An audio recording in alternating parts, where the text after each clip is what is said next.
Praise the Lord. സ്നേഹമുള്ള സഹോദരങ്ങളെ, പ്രഭാതവന്ദനം.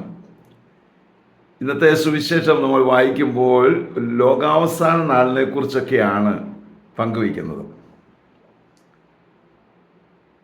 നമുക്കറിയാൻ പറ്റുമോ ലോകാവസാനം അടുത്തോ ഇല്ലയോ എന്ന്? ഈ ദേവാലയം ഒക്കെ കല്ലിന്മേൽ കല്ല് ശേഷിക്കാതെ നശിച്ചു പോകും എന്നൊക്കെ പറയുമ്പോൾ ജെറുസലേം ദേവാലയത്തിൻ്റെ കാര്യമാണ് അന്ന് പറഞ്ഞത്. എന്നാൽ ഇന്ന് നമ്മൾ വായിക്കുമ്പോൾ നമുക്ക് മനസ്സിലാകും, നാം തന്നെയാണ് ഈ ദേവാലയങ്ങൾ. നമ്മുടെ വിശ്വാസമൊക്കെ കുറഞ്ഞുകൊണ്ടിരിക്കുകയാണ്. പലയിടത്തും വിശ്വാസം കാണുന്നേയില്ല. ബുദ്ധിമുട്ടുകളാണ്. പലയിടത്തും യുദ്ധവും ഒക്കെ നടക്കുന്നത് നമ്മുടെ സ്വന്തം കുടുംബത്തിൽ തന്നെയാണ്. രാജ്യം രാജ്യത്തിനെതിരായി ഭിന്നിക്കുന്നു. നമ്മൾ വ്യക്തികൾക്കെതിരായി ഭിന്നിക്കുന്നു.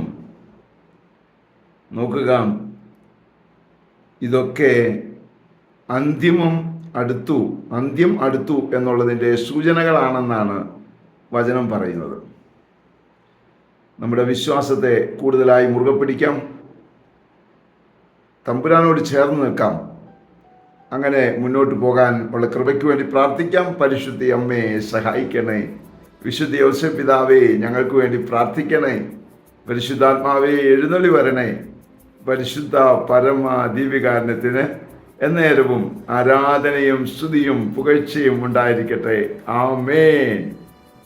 നമ്മുടെ കർത്താവായ യേശുക്രിസ്തുവിന്റെ കൃപയും പിതാവായ ദൈവത്തിന്റെ സ്നേഹവും പരിശുദ്ധാത്മാവിന്റെ സംസർഗവും സഹവാസവും സ്നേഹവും ശക്തിയും കൃപയും എല്ലാ അനുഗ്രഹങ്ങളും സമൃദ്ധമായി നിങ്ങൾ ഏവരോടും കൂടെ ഉണ്ടായിരിക്കട്ടെ, ഇപ്പോഴും എപ്പോഴും എന്നേക്കും.